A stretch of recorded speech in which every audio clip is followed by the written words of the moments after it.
The council chamber was silent. 12 different alien species sat around the massive circular table, each one more advanced than the last.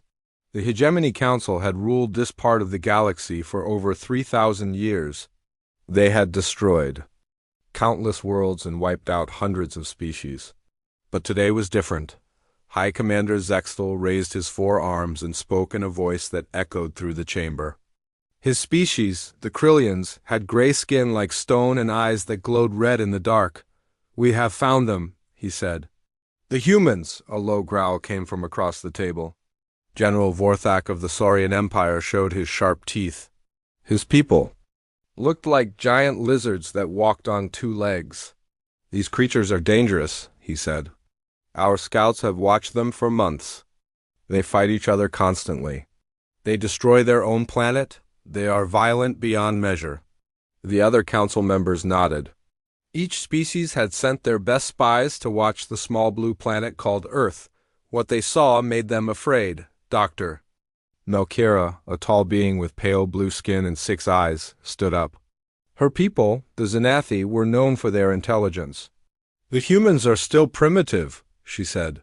"They barely have space travel, but they learn fast. Too fast. In just 100 years, they went from riding animals to splitting atoms. They are advancing at a rate we have never seen." "That is exactly why they must die," said Ambassador Philanox. His species, the Voidwalkers, could phase in and out of reality at will. They appeared as dark shadows with glowing white eyes. "We have run the calculations. If we leave them alone, they will become a threat to the entire galaxy within 500 years. High Commander Zexthal activated a holographic display in the center of the table. Images of Earth appeared, showing cities full of humans going about their daily lives. "Look at them," he said.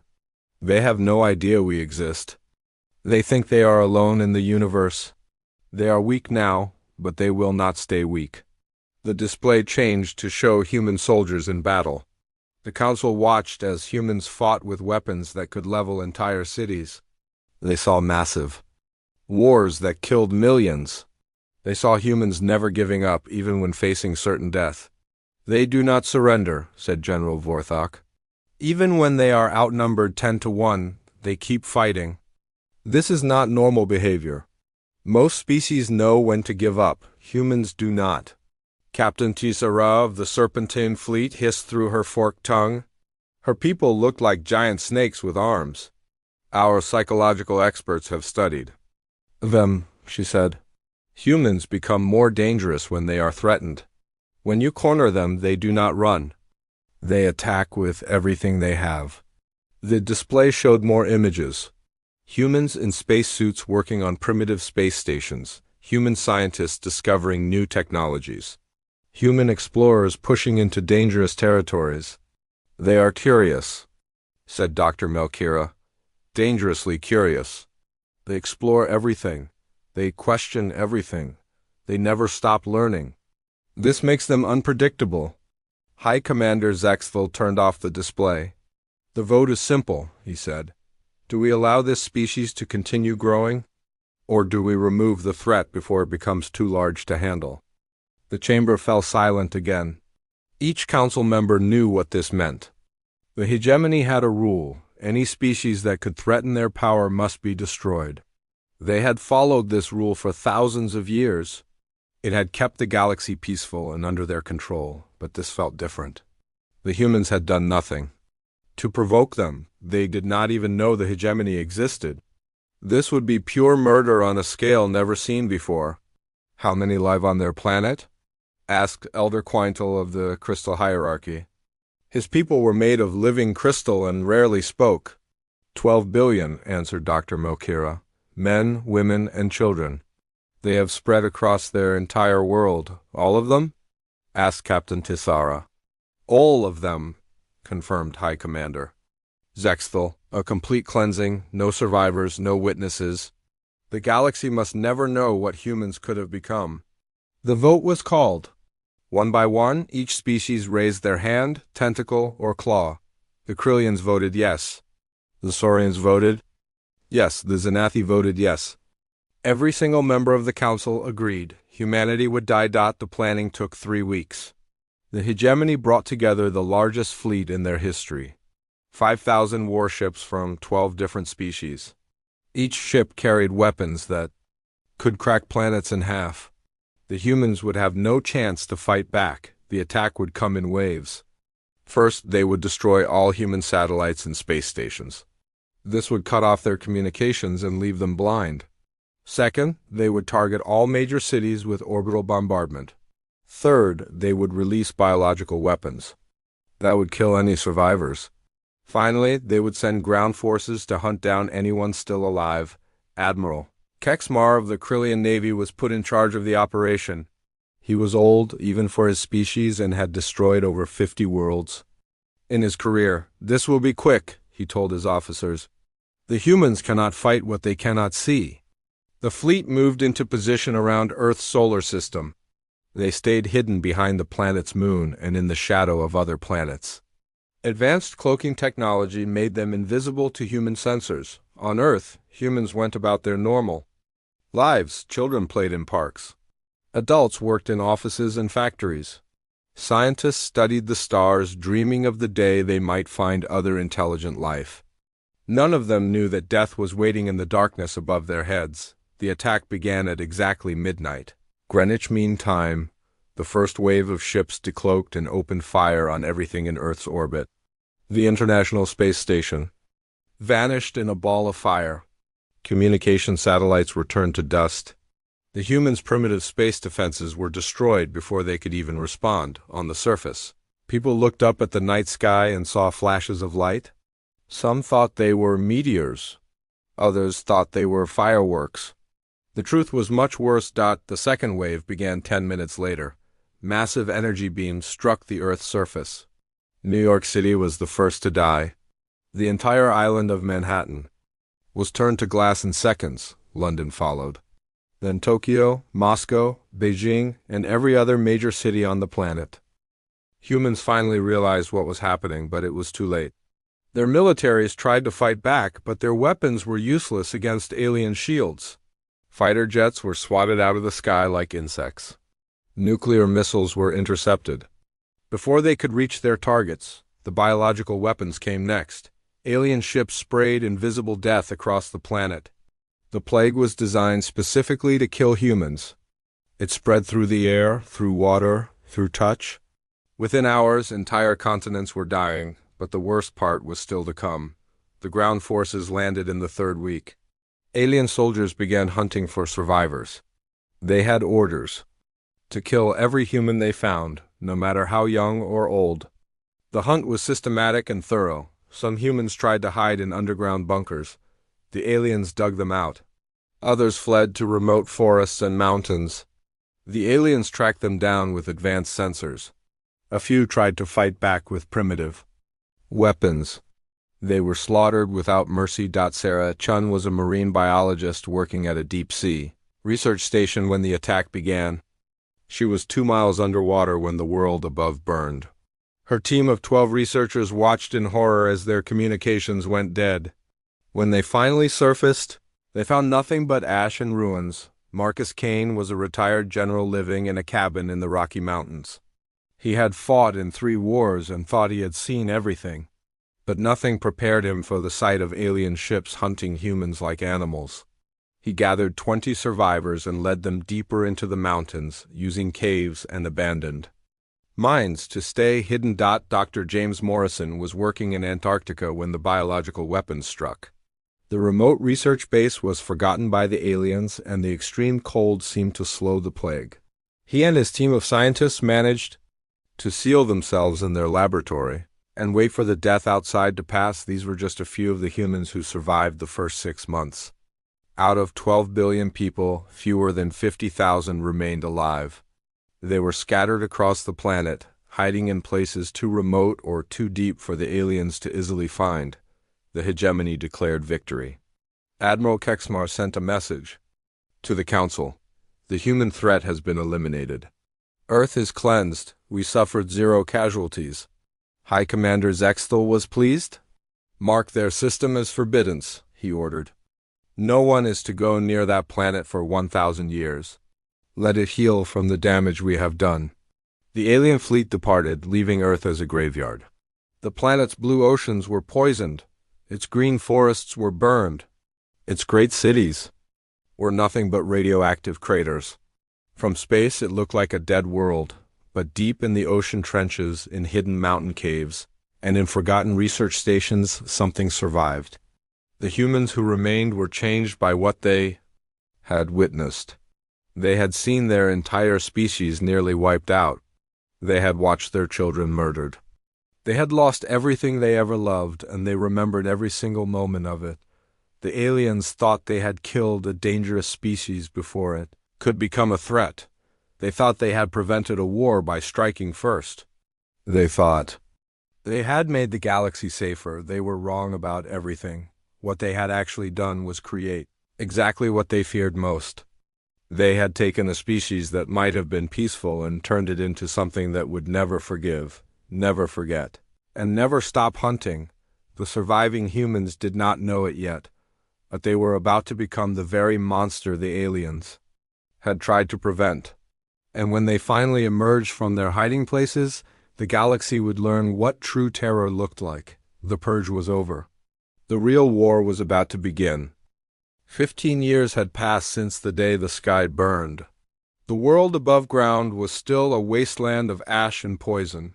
But deep beneath the Pacific Ocean, something new was being born. Dr. Sarah Chun pressed her hand against the thick glass window of the underwater facility. Outside, strange fish swam through the darkness, their bodies glowing with unnatural light. The alien biological weapons had changed everything, even the creatures in the deepest parts of the ocean. "The radiation levels are dropping," said Dr. Martinez, looking at his instruments. He was one of the 12 researchers who had survived with Sarah in the deep sea station. "We might be able to expand the facility soon." Sarah nodded but did not smile. She rarely smiled anymore. None of them did. The weight of being among the last humans alive was too heavy for simple happiness. "How many new children this month?" she asked. 3, Martinez answered. "That brings our population here to 47. 47 people living in a facility built for 12. They had worked miracles to expand their small research station into something that could support a growing community, but every birth was both a blessing and a curse. Another mouth to feed. Another person who would grow up knowing only hatred for the aliens who had murdered their species. The children born in the deep were different from their parents. They had never seen sunlight or breathed natural air. They learned to read using technical manuals about weapons and alien technology. Their lullabies were stories about the day they would take revenge on the creatures that had killed their grandparents. 8-year-old Tommy Chun Martinez was typical of the new generation. He was small and pale from living underwater, but his eyes burned with intelligence and anger far beyond his years. He could take apart an alien energy weapon and put it back together in less than 5 minutes. He spoke 3 alien languages fluently, and he had never once asked what flowers looked like. "When will we go up there?" he asked Sarah one day, pointing toward the ceiling that separated them from the poisoned world above. "When we are ready," Sarah told him. It was the same answer she always gave. "When will we be ready?" Sarah looked into his young eyes and saw the same hunger for vengeance that burned in all the children. "When we are strong enough to make them pay for what they did." 3,000 miles away, in a converted mine deep in the Andes Mountains, General Marcus Kane was having a similar conversation with his own group of survivors. Kane's mountain hideout had grown from 20 people to nearly 300 over the years. They had dug deeper into the mountain, creating a network of tunnels and chambers that stretched for miles underground. Unlike Sarah's scientific community, Kane's people were preparing for war. The general was 68 years old now, but the years of hiding had made him harder, not weaker. His hair was completely white, and scars covered his hands from working with salvaged alien technology.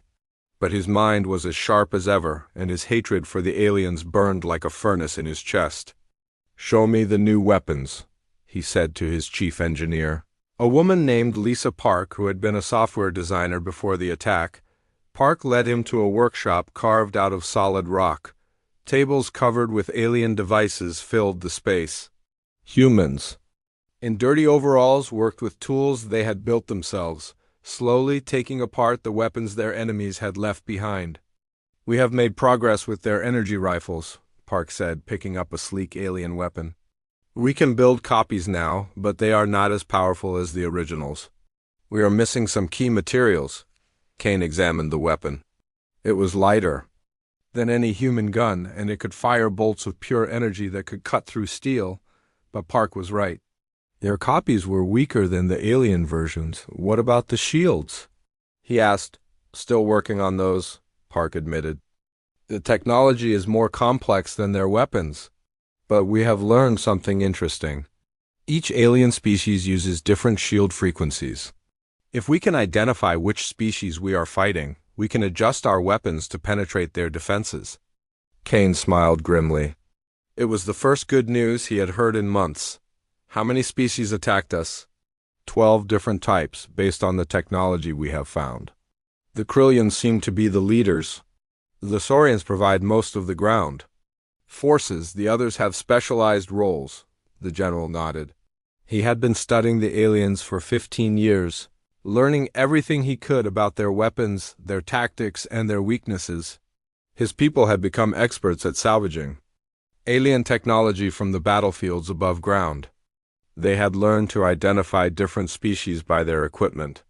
They had even begun to understand some of their languages, but, most importantly, they had learned to hate with a purity that scared even Kane himself. In the workshop, a 12-year-old boy named David was working on a complex piece of alien electronics. His small fingers could reach places that adult hands could not.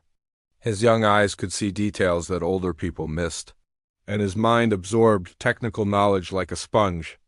"I think I've found something," David said, holding up a small crystal device. "This is from a Xanathi communication system. If we can decode it, we might be able to listen to their transmissions." Kane knelt down next to the boy. David had been 6 when the aliens came. His parents had been killed in the first wave of attacks. Kane had found him hiding in a burned-out school, more dead than alive. Now he was one of their best technicians. "Good work," Kane said. "What do you think it is?" "Some kind of recording device," David answered. "The Xanathi use crystalline technology for data storage. This one looks like it has been used recently." Kane felt his heart speed up. If they could decode alien communications, they could learn about enemy movements, plans, and weaknesses. It could be the breakthrough they had been waiting for. On the other side of the world, in a research facility hidden beneath the ice of Antarctica, Dr. James Morrison was making his own discoveries. Morrison's group was the smallest of the major survivor communities, with only 18 adults and 5 children, but they had advantages that the others did not. The extreme cold had preserved many pre-war technologies.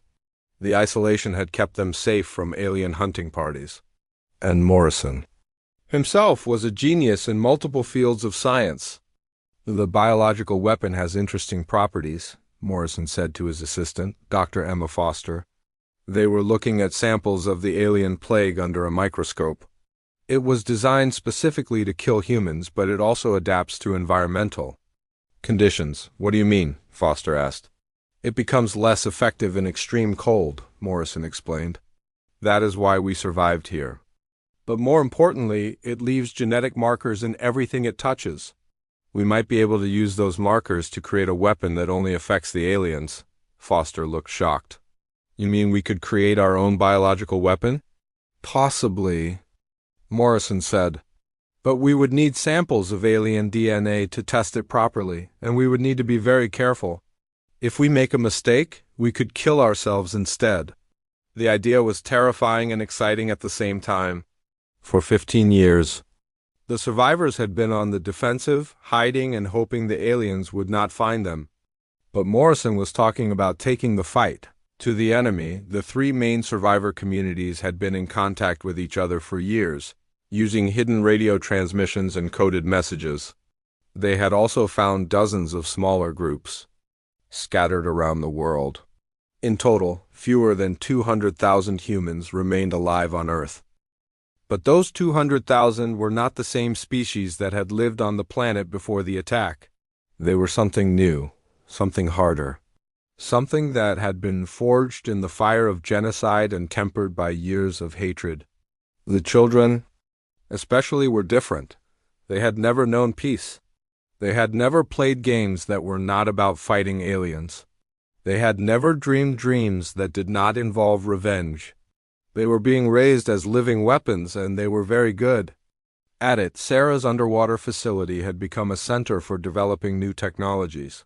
Her people had learned to modify their bodies with alien implants, improving their strength, speed, and intelligence. They had also developed new methods of underwater travel that would allow them to reach any point on Earth without being detected.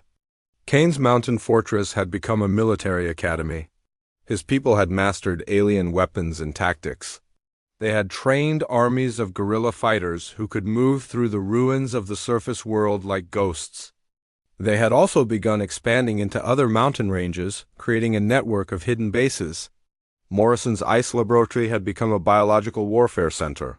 His people had decoded alien genetics and developed viruses that could target specific alien species. They had also created enhancement drugs that could temporarily give humans superhuman abilities. But the most important development was happening in the minds of the survivors themselves. They were learning to think like their enemies. They were studying alien psychology, alien culture, and alien weaknesses. They were preparing not just to fight the aliens, but to become better at warfare than the aliens had ever been. The transformation was almost complete. The frightened refugees who had hidden underground 15 years ago were gone. In their place stood something that the galaxy had never seen before: humans who had nothing left to lose and everything to gain from the complete destruction of their enemies. The alien hegemony thought Earth was a dead world. Their sensors showed no signs of technology or civilization. Their reports confirmed that the human threat had been eliminated. They had moved on to other concerns, other potential enemies to watch and possibly destroy. They had no idea that deep beneath the surface of the poisoned planet, their greatest nightmare was growing stronger every day.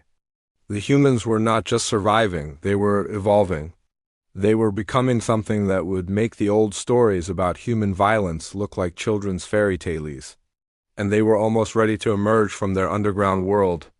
The aliens had tried to prevent a war by striking first.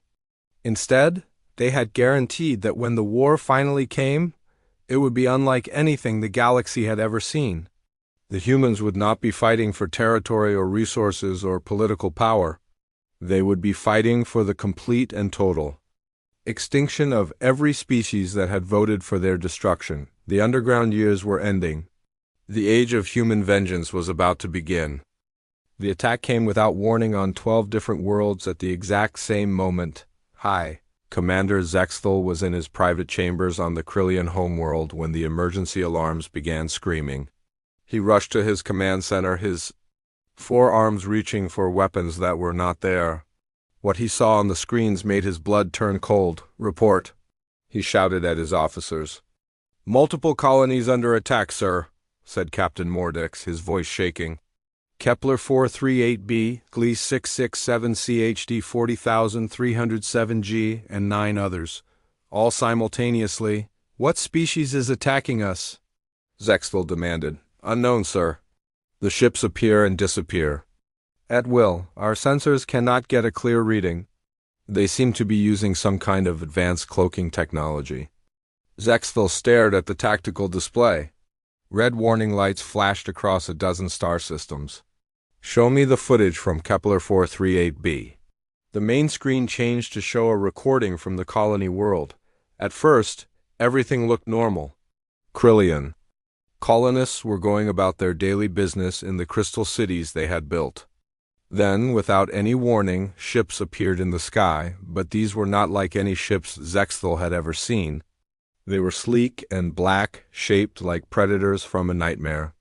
They moved with impossible speed and grace, dancing between the defensive fire from the colony's weapons. "Magnify Sector 7, Zexthal ordered. The image zoomed in on one of the attacking ships. For just a moment, the camera caught a clear view of its hull. Zextel's heart stopped. Painted on the side of the ship in letters that seemed to burn with hatred was a single word in the ancient human language. Vengeance. It cannot be, he whispered. We killed them all. But even as he spoke, he knew the truth. Somehow, impossibly, humans had survived. And now they had returned. The attack on Kepler 438b lasted exactly 17 minutes. When it was over, the colony was gone. Not destroyed, not conquered, gone. The entire population had vanished without a trace. The buildings were empty. The streets were silent. 2 million Krillian colonists had simply disappeared. Similar reports came in from the other attacked worlds. Saurian mining colonies evacuated in minutes, leaving behind equipment and personal belongings. Xanathi research stations found completely empty, with no signs of struggle or violence. Void Walker outposts abandoned so quickly that meals were still warm on tables, but the most terrifying part was what the humans left behind. In each empty colony, in the exact center of the largest city, they had erected a monument. It was always the same, a simple black stone with names carved into its surface. Thousands and thousands of human names. Men, women, and children who had died in the alien attack 15 years ago dot the bottom of each monument. In every alien language was a message. We remember, we are coming. Within hours, panic spread across the hegemony. Emergency sessions were called, fleets were mobilized. Defense systems were activated, but it was too late. The humans were already inside their territory, and they were hunting. Admiral Sarah Chun stood on the bridge of her flagship, the Retribution. The ship was a masterpiece of human engineering, built using stolen alien technology and powered by pure hatred. It could appear and disappear at will, phase through solid matter, and strike with the force of a dying star. Tactical report, she said to her second-in-command, Captain Torres. All targets secured, Admiral. Kepler 438b population successfully relocated to Processing Station Alpha. No casualties among our forces, Sarah nodded. The humans were not killing their enemies. Not yet? Death would be too quick? Too merciful? They had something much worse planned. What is our next target? She asked. The Saurian Military Academy on Proxima Centauri B, Torres answered. Intelligence indicates they train their elite commandos there. Excellent. Those commandos killed human children during the ground assault phase. They will be perfect for the next stage of our plan. Sarah turned to look out at the stars. She was no longer the frightened marine biologist who had hidden underwater for 15 years. The woman who stood here now was something the galaxy had never seen before, a human military leader who had been shaped by genocide into a perfect instrument of vengeance. Her body had been enhanced with alien technology. Her mind had been expanded by neural implants. Her heart had been hardened by years of planning for this moment. She was faster than a Saurian, stronger than a Krillian, and more intelligent than a Xanathi. And she was only one of thousands. The human fleet was unlike anything the galaxy had ever seen. Their ships were built for stealth and terror. They could strike anywhere, anytime, and vanish before the enemy could respond. But more importantly, they were crewed by humans who had spent 15 years learning to hate more efficiently than any species in the galaxy. General Marcus Kane led the ground assault teams. His soldiers were enhanced humans who could fight in any environment, survive injuries that would kill normal people, and operate alien technology better than the aliens themselves. They moved like shadows and struck like lightning on Proxima Centauri B. Kane's forces materialized inside the Saurian Military Academy during a graduation ceremony. 3,000 elite Saurian commandos were celebrating their completion of training when the humans appeared among them. The Saurians reached for their weapons, but the humans were faster. Not because they wanted to kill the aliens, but because they wanted to capture them alive. Stun weapons fired in perfect coordination. Gas grenades released sleeping agents designed specifically for Saurian biology. In less than 2 minutes, every alien in the academy was unconscious. Load them onto the transport ships, Kane ordered his soldiers. Dr. Morrison will want to study them. Dr. James Morrison had become something far more terrifying than a scientist. He was now the chief of Human Biological Warfare Division, and his laboratory in the ice had grown into a facility. That would have horrified the people he used to be. The captured aliens were brought to him in specially designed holding cells. Each species required different containment methods. The Krillians needed high-gravity environments. The Saurians required specific temperatures. The Xanathi had to be kept in crystalline chambers. But Morrison had studied them all. He knew their weaknesses better than they knew themselves. "Begin the conversion process," he told his assistants. The conversion process was Morrison's greatest achievement and his greatest horror.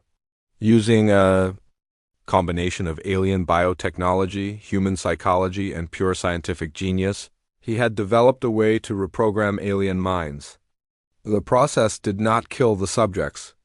Instead, it turned them into perfect human agents. The converted aliens looked the same on the outside, but inside their minds, they now served humanity with absolute loyalty. They remembered their old lives, their old loyalties, their old hatreds, but now those memories were tools that served human purposes. A converted Krillian commander would return to his fleet and give orders that seemed perfectly normal, but those orders would lead his ships into human ambush. A converted Saurian general would plan military operations that appeared sound but would actually weaken alien defenses. A converted Xanathi scientist would conduct research that would benefit human war efforts instead of alien ones. The beauty of the system was that the aliens never suspected anything. The converted agents passed every test, fooled every scanner, and betrayed their own species with smiles on their faces.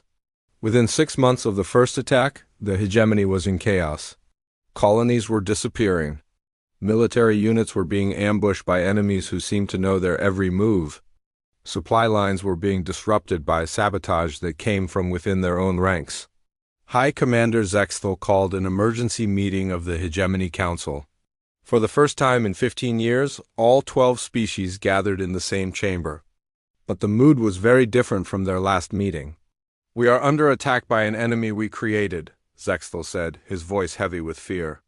"The humans have returned and they are more dangerous than we ever imagined." General Vorthak slammed his clawed fist on the table. "How is this possible? We killed billions of them.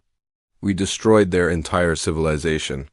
"Apparently not all of them," said Dr. Melkira. "Our intelligence suggests that small groups survived in hidden locations. They have spent the last 15 years preparing for this moment." Ambassador Felinox, the Voidwalker, flickered in and out of reality as he spoke. "They are using our own technology against us. Their ships are built with stolen hegemony designs, but modified in ways we do not understand." "What do they want?" asked Elder Quindle of the Crystal Hierarchy. The chamber fell silent. Everyone knew the answer, but no one wanted to say it. Finally, Zexthal spoke.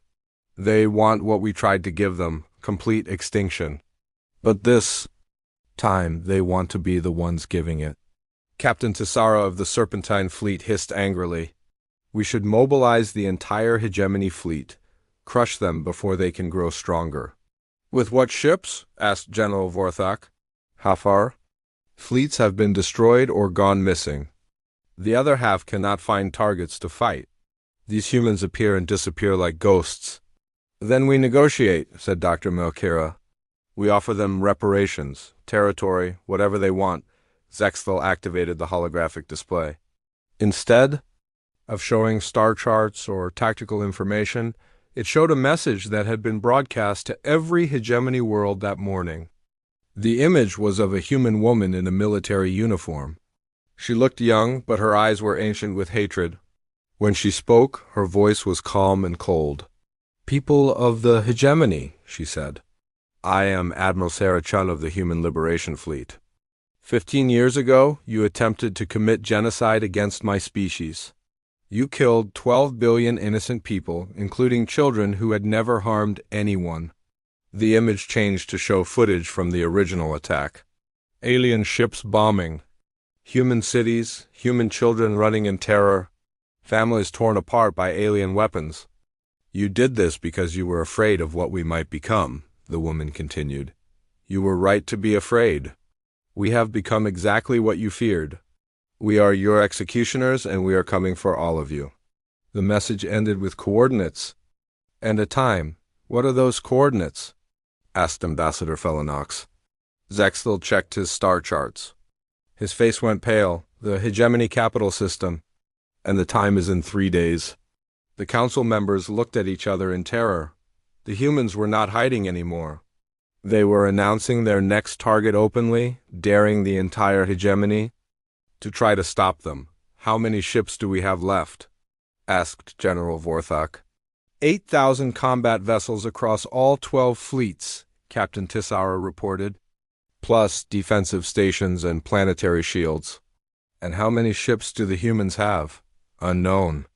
Our intelligence estimates suggest no more than a few hundred. Elder Quintal spoke for the first time in hours. Then why are we afraid? The question hung in the air like poison. Why were they afraid? They outnumbered the humans 20-1. They had superior technology and defensive positions. They should be able to crush the human fleet easily. But deep in their hearts, every member of the council knew the answer. They were afraid because the humans were no longer the same species they had tried to destroy. The surviving humans had been transformed by hatred and pain into something that nightmares were made of. The humans were not just fighting a war. They were conducting an extermination, and they were very, very good at it. 3 days later, the human fleet arrived at the hegemony capital system. Admiral Chun's prediction had been correct. The aliens had gathered every ship they could find to defend their most important world. But when the battle began, the aliens discovered that numbers meant nothing against an enemy that fought like demons and thought like gods. The humans had spent 15 years studying their enemies' weaknesses. They knew exactly how to kill each species most efficiently. The battle lasted 6 hours. When it was over, the hegemony capital world was dark and silent. The great council chamber where the decision to destroy humanity had been made was now empty except for a single human flag planted in the center of the room. And carved into the wall, in letters that burned with an inner fire, was a new message. We told you we were coming. Who dies next is your choice. The hunter had become the hunted, and the real war was just beginning. The message arrived on a simple, unmarked probe that materialized in the ruins of the hegemony capital system. High Commander Zexthel, broadcasting from his emergency command ship, activated the probe with shaking hands. A holographic image appeared. It was the same human admiral as before, but something about her had changed. Her eyes were colder now, her smile more terrible. Behind her stood rows of figures in alien uniforms. But their eyes were wrong. They stared ahead with the blank loyalty of the converted. High Commander Zexthel, Admiral Chun said, her voice carrying across the void. I believe you know some of these people. The camera panned across the converted aliens. Zexthel recognized them all. Admiral Korthval, hero of the Saurian Empire. Dr. Yolanara, the Zenithese greatest mind. Captain Vexamor, leader of the Voidwalker fleet. They had all been captured in recent battles, and now they served humanity. You want to negotiate, Chun continued. Your representatives have been trying to contact us for weeks. Very well, we are prepared to listen to your offer. Zexthel felt a moment of hope. Perhaps the humans could be reasoned with. Perhaps they could find a way to end this war before it destroyed both sides. However, Chun said, and her smile became something that belonged in nightmares. First, we want to show you something. We want you to understand exactly what you did to us 15 years ago. The image changed. Zexthel found himself looking at a recording from the original attack on Earth, but this was not from alien sensors or military cameras. This was from human security footage, recorded by the victims themselves. He watched a human school being bombed by Saurian fighters. He saw children as young as 5 years old running in terror as alien soldiers pursued them. He saw families torn apart by energy weapons.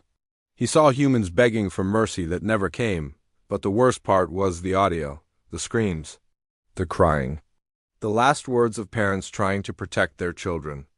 Zexthel had ordered the death of billions, but he had never heard them die. This is what you did to us, Chun's voice said over the images. You hunted our children for sport. You killed our elderly for target practice. You destroyed our entire civilization because you were afraid we might threaten you someday. The recording ended. Chun's face returned to the screen. Now we will show you what fear really looks like. The transmission ended. Within hours, reports began flooding in from across the galaxy. The humans had not just been preparing for military victory. They had been preparing for something much worse. On the Saurian homeworld, the water supply had been poisoned with a virus that caused madness. Millions of Saurians began attacking each other, unable to distinguish between friends and enemies. The virus was designed to activate slowly, spreading through families and communities before symptoms appeared. On Xanathi research stations, their own artificial intelligence systems turned against them. The computers that ran their entire civilization began following new programming. Doors sealed shut, trapping scientists in their laboratories. Life support systems failed in calculated sequences. The machines they had trusted with their lives became instruments of torture. On Krillian military bases, the weapons themselves became enemies. Energy rifles exploded in soldiers' hands. Spacecraft engines overloaded during takeoff. Defense systems turned their guns on their own cities. Everything the Krillians had built to protect themselves was now trying to kill them. The attacks were not random. They were precisely calculated to cause maximum psychological damage. The humans had studied each species for 15 years, learning not just how to kill them, but how to break their minds. Dr. Morrison had outdone himself. His biological weapons were works of art in their cruelty. The virus affecting the Saurians did not kill quickly. Instead, it drove them insane over a period of months, turning parents against children and neighbors against neighbors. By the time the Saurians realized what was happening, half their population was already infected. The Xanathi faced a different nightmare. Their entire civilization was built on technology and artificial intelligence. Morrison had created computer viruses that turned their own machines against them. But worse than that, the viruses were intelligent. They learned and adapted, becoming more efficient at causing suffering with each passing day. The Krillians discovered that their weapons had been sabotaged at the molecular level. The sabotage was invisible until the weapons were fired, and then they became bombs that killed their users. But the sabotage spread like a disease. Jumping from weapon to weapon through shared energy sources, other species faced their own customized horrors. The Void Walkers found that their ability to phase in and out of reality was being disrupted, trapping them between dimensions. The Serpentine fleet discovered that their ship's life support systems were slowly poisoning them with gases that smelled like human blood. Each attack was designed not just to kill, but to spread terror and despair. The humans wanted their enemies to suffer as humanity had suffered. They wanted them to feel helpless and afraid, but the most terrifying part was the converted agents. Thousands of aliens who had been captured and reprogrammed were now returning to their homeworlds and fleets. They looked normal, acted normal, and passed every security check. But they were human weapons in alien bodies, a converted Krillian. Admiral would give orders that seemed reasonable, but would lead his fleet into ambush. A converted Xanathi scientist would conduct research that would benefit human war efforts. A converted Saurian general would plan defenses that had hidden weaknesses that only humans knew about. The beauty of the system was that the aliens could not tell who was converted and who was not. Every alien leader, every military officer, every scientist could be a human agent. Paranoia spread through the hegemony like wildfire. Allies turned on each other. Command structures collapsed. Entire fleets were paralyzed by suspicion and fear.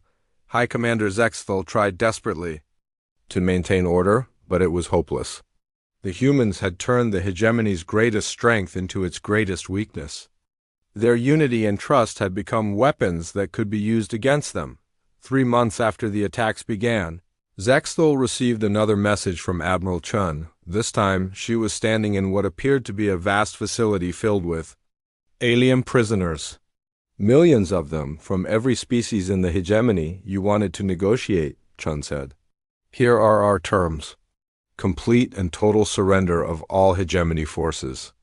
Evacuation of all military personnel to designated prison worlds. Dismantling of all weapons and defensive systems. Acceptance of human authority over all former hegemony territory. Zexthel stared at the screen in horror. And if we refuse? Chun's smile was answer enough, but she spoke anyway. Then we continue our current operations until your species are extinct. All of them. We have the patience and the hatred to hunt down every single alien in the galaxy if necessary.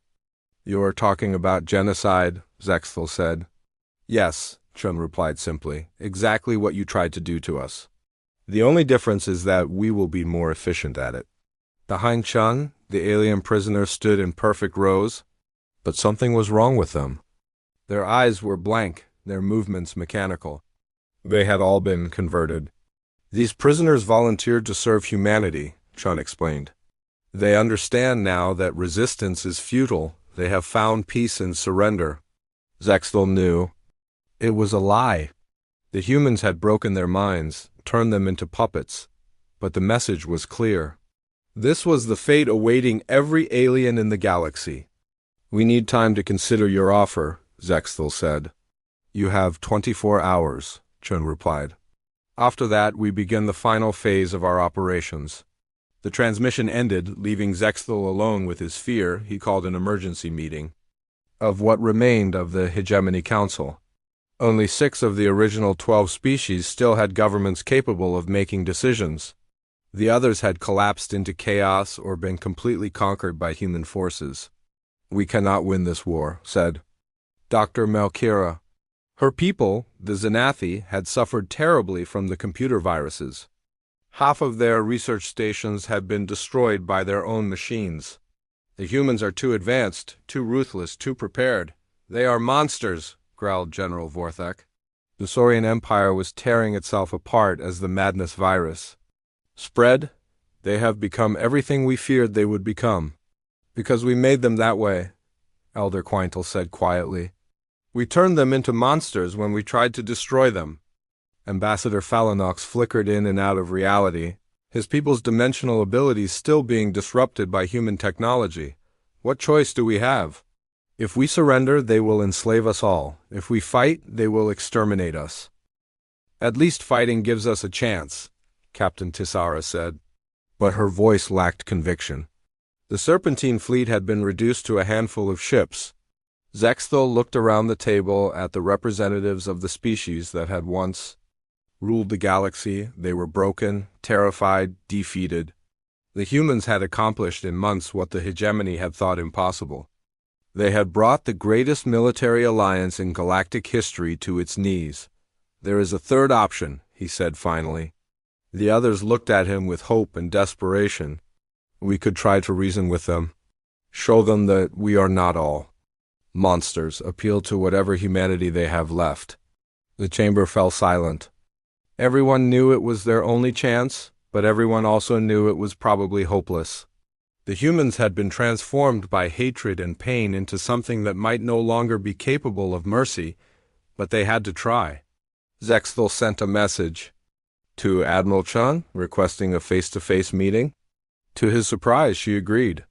She would meet with him on a neutral world, with minimal guards on both sides. When the day came, Zexthel arrived at the meeting with only 2 bodyguards. Chun came with the same number. But as soon as Zexthel saw her up close, he knew the meeting was pointless. Admiral Sarah Chun was no longer entirely human. Her body had been enhanced with alien technology. Her eyes glowed with artificial intelligence. Her skin had a metallic sheen that suggested extensive cybernetic modifications. She had become a fusion of human hatred and alien technology, more dangerous than either could be alone. You wanted to talk? She said, her voice carrying harmonies that no human throat could produce. Talk, Zexthel gathered his courage. We were wrong to attack your people. We were afraid and fear made us do terrible things. But this war will destroy both our species if it continues. Surely we can find a way to coexist. Chun listened without expression. When he finished, she was quiet for a long moment. Do you know what we found when we went back to Earth? she asked finally.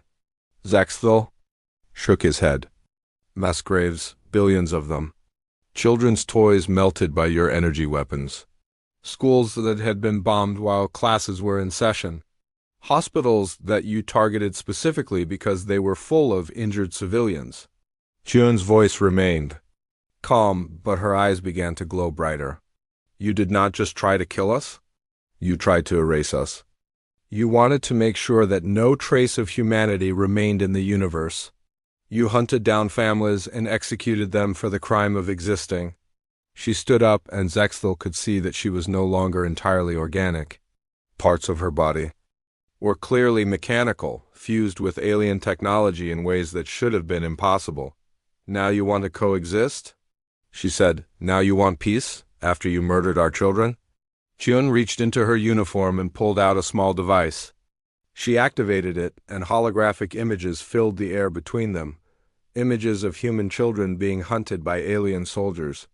Images of families being torn apart. Images of entire cities being burned. Every human child who died screaming your names with their last breath, Chun said. Every parent who watched their children murdered by your forces. Every grandmother who was executed for being too old to run. They are all here with me now. She touched her head, and Zexthel realized with horror that she had somehow stored the memories of the dead inside her own mind. I carry their pain. With me always, she said, their fear, their hatred, their last thoughts, and they all want the same thing. They want every alien in the galaxy to pay for what you did. Zexthel tried one last time, but surely some mercy. Mercy. Chun interrupted. Did you show mercy to the 5-year-old children you hunted through the ruins of New York? Did you show mercy to the families you executed for trying to hide? The holographic images changed, showing security footage from the original attack. Zexthel watched alien soldiers, some of them from his own species, killing human civilians who were trying to surrender. This is what mercy looks like to you, Chun said. This is what you consider acceptable behavior. She deactivated the device and the horrible images disappeared. The war continues until every species that voted for our destruction is extinct, she said. That is not negotiable. That is not subject to discussion. That is simply what is going to happen. Chun turned to leave, then paused. You created us, she said. When you tried to destroy humanity, you created something far worse than we ever could have become naturally. We are your children now. We are exactly what you made us. And we will be your executioners. She walked away, leaving Zexthel alone with the knowledge that the galaxy was doomed. The humans had become the very monsters the hegemony had tried to prevent, but now it was too late to undo what had been done. The war would continue until one side or the other was completely extinct, and the humans had already proven they were very good at extinction. 25 years had passed since the first alien ship appeared in Earth's sky. The galaxy was no longer the same place it had been when the hegemony ruled with absolute power. Now, human ships patrolled every star system, and alien refugees fled from system to system like animals being hunted. Admiral Sarah Chun stood on the bridge of her flagship, the Nemesis, looking out at what had once been the proud Krillian homeworld. The planet below was dark and silent. Its great crystal cities lay empty. Its orbital stations had been reduced to scrap metal floating in space. The few Krillians who remained alive were kept in processing centers, waiting for their final fate to be decided. Report, Chun said to her second-in-command, Captain Torres. Torres was no longer entirely human either. None of them were. 25 years of war had changed humanity into something that their ancestors would not have recognized. All resistance in this system has ended, Torres replied. His voice carried electronic harmonics from the alien communication implants in his throat. The last Krillian fleet surrendered 3 hours ago. High Commander Zexthel has requested a final audience with you. Chun smiled, but it was not a human expression anymore. Her face had been rebuilt with alien technology, and her smile showed teeth that had been replaced with weapons. Bring him to me. Minutes later, Zexthel was escorted onto the bridge. The proud Krillian commander who had once ruled half the galaxy was now a broken old alien chains. His 4 arms were bound behind his back. His red eyes, once fierce and commanding, now held nothing but fear and despair. "Admiral Chun," he said, his voice barely a whisper, "I have come to offer the formal surrender of all remaining Krillian forces." Chun looked down at him from her command throne. She had grown taller over the years, enhanced with genetic modifications that made her tower over most aliens. Her skin had a metallic sheen from the nanomachines that flowed through her bloodstream. Her eyes glowed with artificial intelligence that processed battle data faster than any organic mind could comprehend.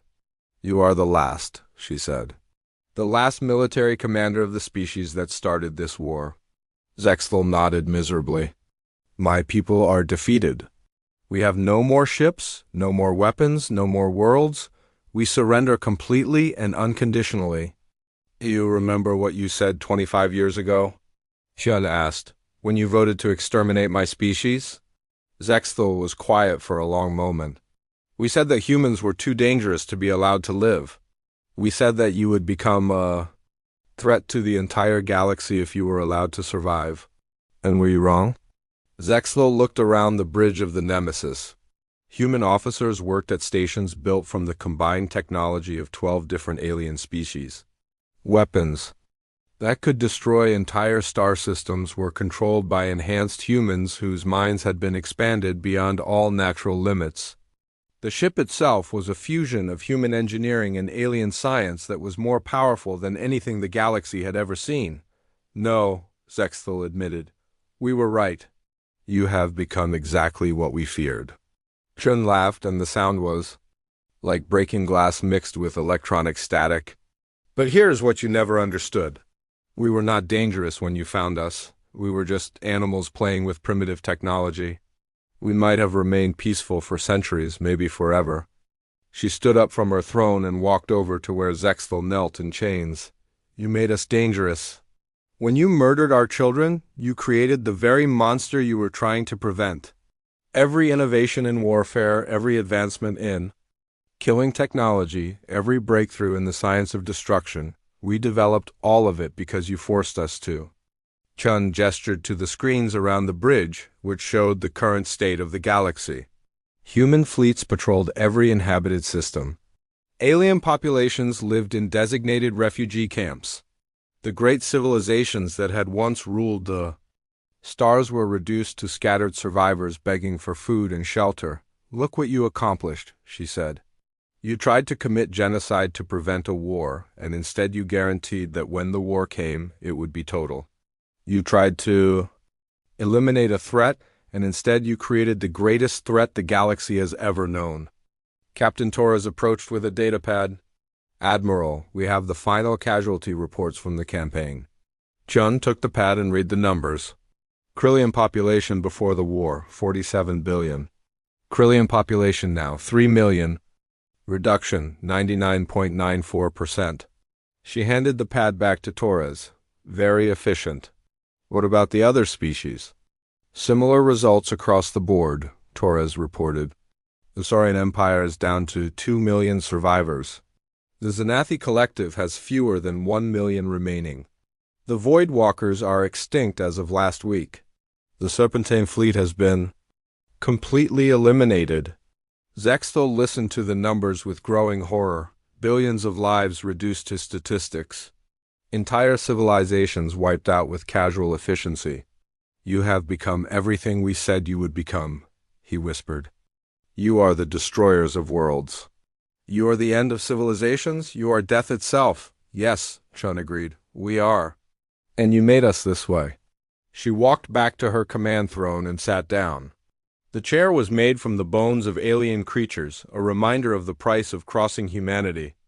"But we are not finished yet," she continued. "There are still aliens alive in this galaxy. Still species that remember the old ways. Still creatures that might someday threaten humanity as you threatened us." Zexthel looked up at her in terror. "You have won. You control everything. What more could you possibly want?" Chun's glowing eyes fixed on his. "Safety? True. Complete, absolute safety. The kind of safety that can only come from being the only intelligent species left alive. The Krillian commander felt his blood turn to ice. You cannot mean total extinction. Surely you do not intend to kill every alien in the galaxy. Why not? Chun asked. You were prepared to do the same to us. You voted unanimously to exterminate 12 billion humans, including newborn babies who had never harmed anyone. Why should we show you mercy that you refuse to show us? Because you are better than us? Zexthel said desperately. Because humans have compassion and empathy and ... Had? Chun interrupted. We had those things. Before you killed our children and burned our world. Before you forced us to spend 25 years becoming living weapons. Before you turned us into the monsters you see before you now. She activated a holographic display that showed the current human fleet. Thousands of ships, each one more advanced and deadly than anything the old hegemony had ever built. And they were crewed by humans who had been enhanced and modified until they were barely recognizable as the same species that had once lived peacefully on Earth. Do you see what we have become? Chun asked. We are no longer the humans you tried to destroy. We are something new. Something that has never existed before in the galaxy. We are a species that was forged in the fire of genocide and tempered by decades of hatred. She stood up again and walked to the main view screen, which showed the dark homeworld of the Krillians below. We have learned to think like you think, to plan like you plan, to kill like you kill. But we have also learned to do all of these things better than you ever could. We have become the perfect predator, designed specifically to hunt and destroy. Alien civilizations. Zexthel tried one last time to appeal to whatever humanity might remain in the creature before him. There must be some part of you that remembers what it was like to be human. Some part that still believes in mercy and forgiveness. Chun was quiet for a long moment. When she spoke again, her voice was softer, more like the old human she had once been. Do you want to know what I remember? She asked. I remember a little girl named Emma Martinez. She was 7 years old when your soldiers found her hiding in a school basement. She was crying and asking for her mother when they shot her. The Admiral's voice began to change, becoming harder and more mechanical. I remember an old man named Robert Chun. He was my grandfather. He was 83 years old and blind from cataracts when your troops executed him for being too slow to evacuate. He died calling my name. Her eyes began to glow brighter, and the temperature on the bridge seemed to drop. I remember a baby named Michael Torres. He was 6 months old when your biological weapons killed him. He died in his mother's arms, not understanding why he was in pain. Chun turned back to face Zexthel, and he saw that her face had become a mask of cold fury. I carry the memories of every human who died screaming your names, she said. Every child who was murdered. Every parent who was executed. Every grandmother who was hunted down like an animal. They are all here, inside my mind, demanding justice. She touched her temple, where alien neural implants glowed beneath her skin. And do you know what justice looks like to them? It looks like every alien in the galaxy sharing their fate. It looks like alien children crying for parents who cannot save them. It looks like alien civilizations being wiped out as completely as you tried to wipe out ours. Zexthel fell to his knees, finally understanding the true scope of what humanity had become. You are not just going to kill us, he whispered. You are going to make us extinct. Completely extinct, Chun confirmed. Every alien species that participated in the attack on Earth will be eliminated. Every world they ever colonized will be claimed by humanity. Every trace of their civilizations will be erased from the galaxy. She walked back to her command throne and activated the ship's communication system. This is Admiral Sarah Chun of the Human Liberation Fleet, she said, her voice being broadcast to every remaining alien settlement in the galaxy. I am speaking. To the survivors of the hegemony species, wherever you may be hiding, on 1,000 different worlds, in refugee camps and hidden bases and desperate shelters, the last aliens in the galaxy listened to her words with growing terror. 25 years ago, your leaders voted to exterminate humanity because they feared what we might become. Today, I am here to tell you that their fears were justified. We have become exactly what they said we would become. We are the destroyers of civilizations. We are the end of species. We are death itself. Shun paused, letting her words sink in. But unlike you, we will give you a choice. You have 72 hours to evacuate to the designated reservation systems. These systems have been prepared for your species' specific needs. You will be allowed to live there under human supervision for the remainder of your natural lives. Another pause. Any alien found outside the reservation systems after the deadline will be eliminated. Any attempt to resist or rebel will result in the complete sterilization of your reservation world. Any act of violence against humans will be answered with the extinction of your entire species. The transmission continued for several more minutes, outlining the specific terms of alien surrender. But the message was clear: submit completely or die completely. When the broadcast ended, Chun turned back to Zextel. You have your choice, she said. Death or slavery, it is more than you offered us. Zextel looked up at her with defeat in his eyes. Why slavery? Why not just kill us all now and be done with it? Chun smiled again, that terrible, inhuman expression that showed her weapon teeth. Because we want you to live long enough to understand what you did. We want you to spend the rest of your lives knowing that you created the very monster you tried to prevent. We want you to watch as human children play in the ruins of your great cities, and know that it was your choices that made this inevitable. She gestured to Captain Torres, who activated a holographic display showing human colonies being built on former alien worlds. Your worlds will become our worlds. Your resources will fuel our expansion. Your technologies will make us stronger. And, your children will grow up speaking human languages and worshiping human heroes, forgetting that their species ever ruled anything. The display showed human settlers moving into abandoned alien cities. Human children playing where alien children had once lived, human families making homes in the ruins of alien civilizations. This is your legacy, Chun said to Zextel. This is what you accomplished when you decided to attack Earth. You tried to prevent the rise of a galactic threat, and instead you guaranteed that when that threat finally rose, it would be unstoppable. She stood up from her throne one final time. Take him to the reservation ship, she ordered her guards. Let him spend his remaining years thinking about the choices that brought us to this moment. As Zextel was dragged away, he heard Chun speaking to her officers. Begin Phase 7 of the colonization effort, she said. I want human settlements on every habitable world in the galaxy within 10 years. And activate the genetic modification programs. It is time to adapt our species for galactic dominance. The last thing Zextel heard before the airlock closed was Chun's final words. The age of aliens is over. The age of humanity has begun, and it will never end. 25 years after the hegemony had tried to eliminate the human threat through preemptive genocide, their worst fears had come true. Humanity now ruled the galaxy with absolute power.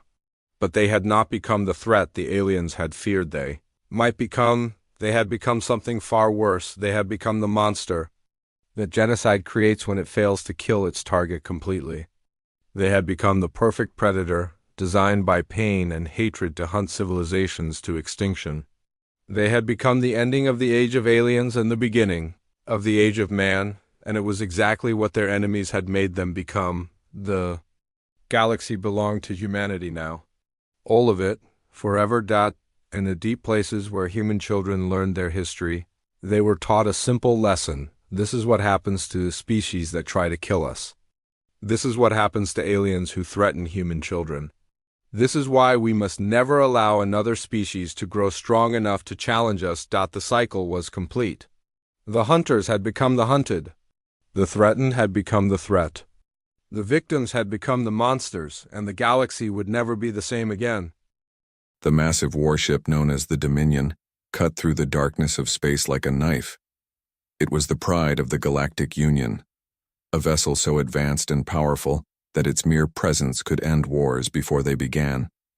The ship stretched nearly 3 miles from end to end, its dark metal hull absorbing light rather than reflecting it. Weapon ports lined its sides, each capable of unleashing destruction that could level cities.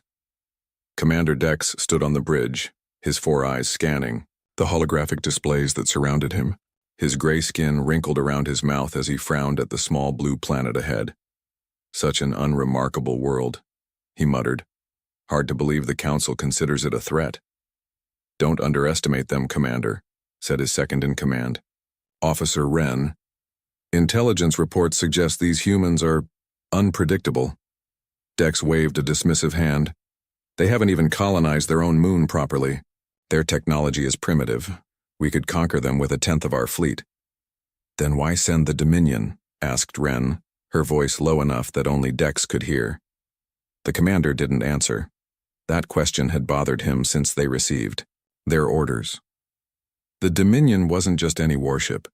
It was the most advanced vessel in the known galaxy, equipped with planet-killing weapons and stealth technology that made it virtually undetectable.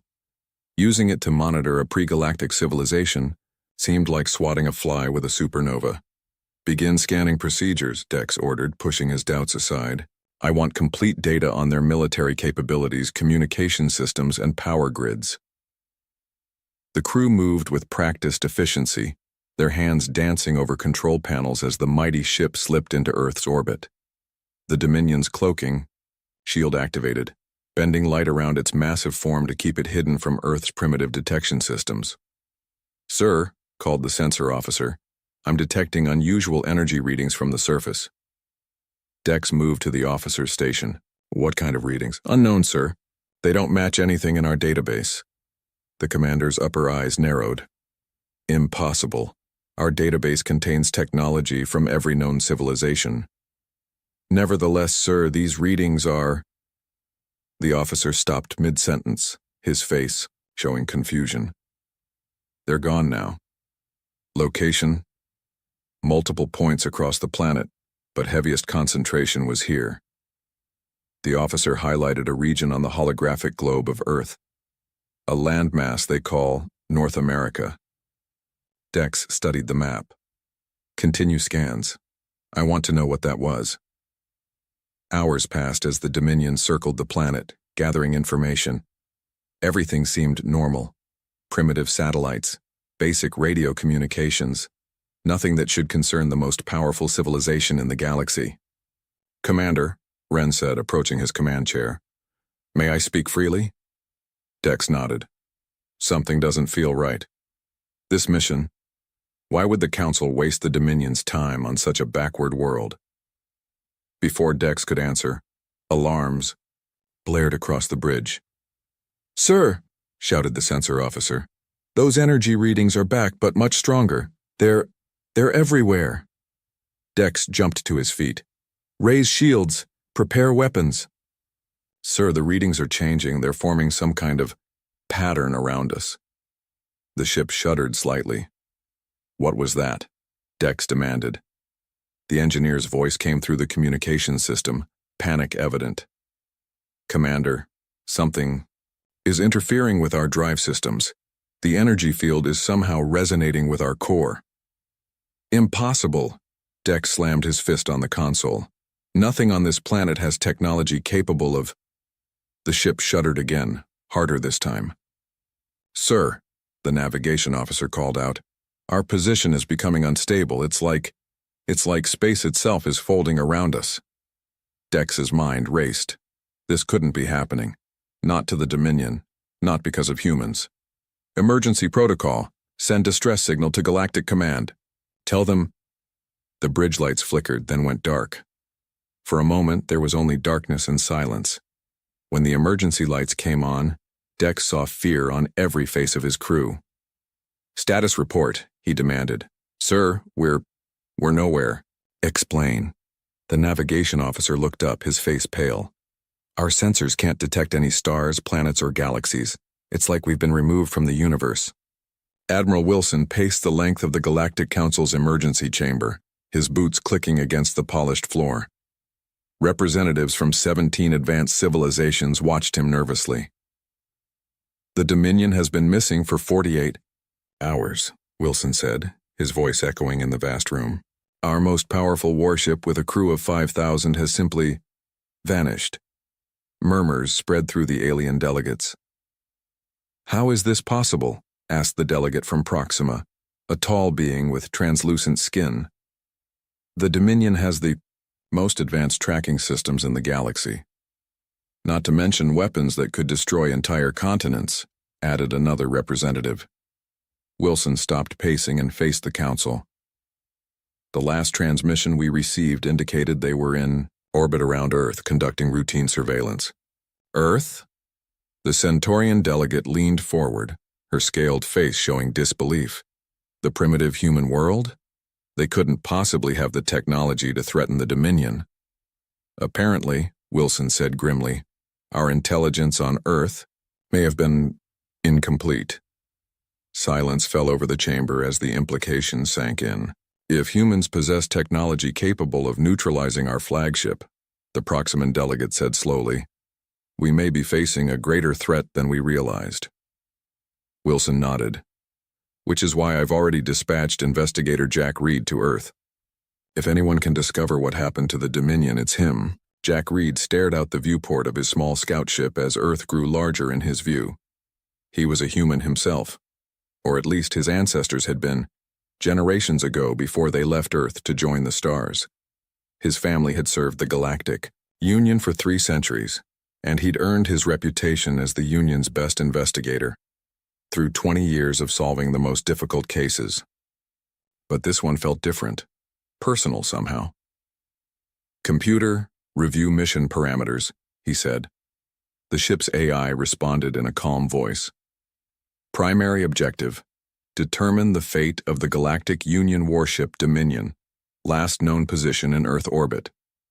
Secondary objective, assess potential Earth threat level.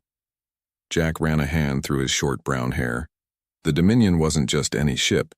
It was supposedly indestructible, a perfect blend of technology from the galaxy's most advanced civilizations. Its disappearance had sent shockwaves through the Galactic Union. Some council members were already calling for Earth's immediate quarantine or even preemptive strikes. His ship's communication system chimed. Investigator Reed, Admiral Wilson's holographic form appeared before him. Have you reached Earth orbit? Just arriving now, sir. Beginning stealth procedures. Wilson nodded. Remember, this is strictly reconnaissance. Make contact only if absolutely necessary. We don't know what we're dealing with. What exactly am I looking for, sir? Jack asked. If the Dominion was destroyed, there should be debris, radiation signatures, something. That's just it, Reed. There's nothing. No debris, no distress signals from escape pods, no radiation. It's as if the ship simply ceased to exist. Jack frowned. That's impossible. So was the idea that humans could threaten our most powerful warship, Wilson said grimly. Find answers, Reed. The entire galaxy is holding its breath. The hologram disappeared, leaving Jack alone with his thoughts as his ship slipped into Earth's atmosphere, cloaked from human detection systems. Below him spread a blue planet, seemingly peaceful and ordinary. Somewhere down there lay the answer to how a primitive world had made the most dangerous ship in the galaxy vanish without a trace, and why the rest of the universe was now terrified of what humans might do next. Jack Reed's small ship touched down in a clearing surrounded by tall pine trees. According to his scans, he was miles from the nearest human settlement, a small town called Pine Ridge. The night air was cool as he stepped onto Earth soil for the first time. His ancestors had left this planet centuries ago, yet something about it felt oddly familiar.